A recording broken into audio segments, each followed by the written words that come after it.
into selling our souls, into compromising, into being taught, into affirming, endorsing, and enabling genocide. Because truly the Democratic Party owns our votes. Midterm elections, when they lost 1,000 seats, who badly need a bailout, needed it then and need it now. I think that the Democrats are very much shooting themselves in the foot, and this is really established by multiple polls that shows that in Michigan, Arizona, Minnesota, Wisconsin, Georgia, in swing states, the Democratic vote is very much at risk because the Democrats have lost the Muslim American and the Arab American vote. More so in some states than others, but they're definitely going to be losing, according to all polling so far, they're going to be losing enough swing states that they will not win, and they cannot win. They can fix this if they want by agreeing to an immediate ceasefire and actually enforcing that and creating that. They have the power to do that. They can certainly call for it, and they can initiate a weapons embargo right now, and they can win back the votes that they want. But unfortunately, the Democrats are showing that they prefer to lose the election in order to maintain the genocide. And that is not compatible with a victory in this election for them. The Democrats are not fulfilling their promises, student debt. They have not fulfilled their promises. It's not like the Republicans are making things good for working people, but because the Democrats make promises and betray them, they seem to be punished by their traditional base, which has left the station. That train has left the station, and now it's very much the Muslim American community and the Arab American community and youth that are not going to take this genocide sitting down. The Democrats can fix this if they want to, but they don't want to. This is a very dire situation that will be continued under both Democrats and Republicans. So we say there is no lesser evil in this race. And this is why, of course, the Democrats have worked so hard to remove us from the ballot, to silence us. We are up against the wall. So we're here to encourage the American people to stand up and demand what it is that we deserve and reject this propaganda that one candidate is worse than the other. They are both terrible, they're both unacceptable, and there is an option. We are the one pro-worker, anti-war, anti-genocide, climate emergency, pro-reparations, pro-abolishing student debt, free public higher education. We're offering what the American people are demanding, and we're providing real practical solutions for achieving this. So we encourage voters to stand up with the courage of your convictions. This is why they cannot discuss the issues, because they are not standing up for their traditional base. We need a counterweight to the private housing industry. Good.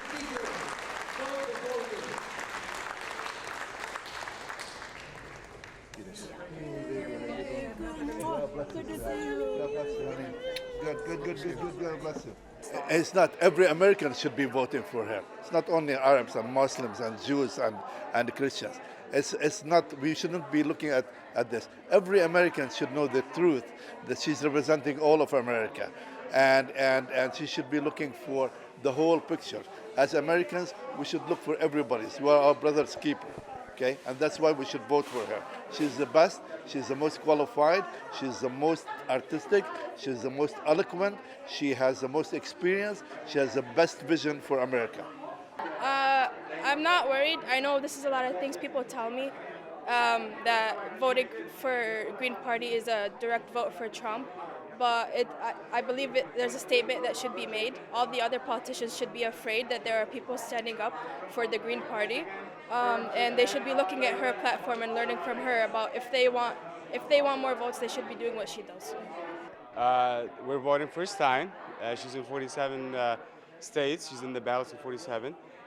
We are voting for her because, again, this is a conscious vote where Muslim voters and Muslim Americans are coming together collectively, throwing their votes in one place and that would be with the right candidate that's been amplifying the Palestinian voice. She's been speaking about the genocide that's been happening. She's anti-war, and it's just the right choice.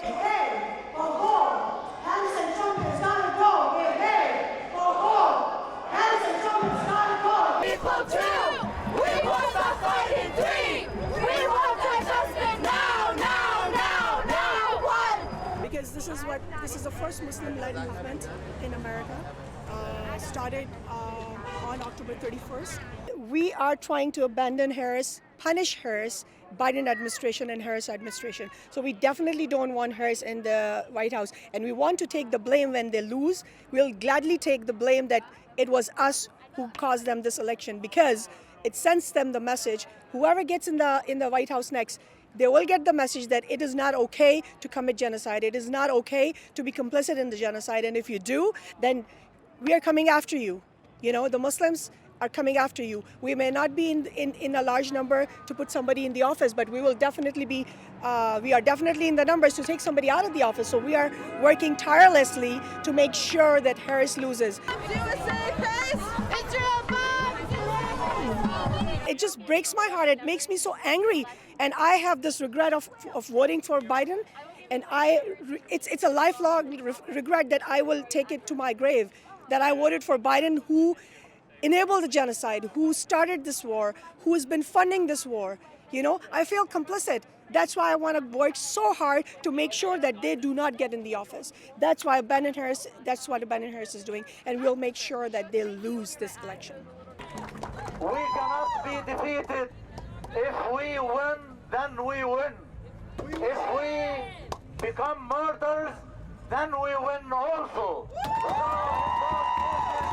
So they both are the same, and I am certainly not voting for any of them at all. And many people in actually in Dearborn and in Michigan said that they will not vote for them. They will hold their vote for something else.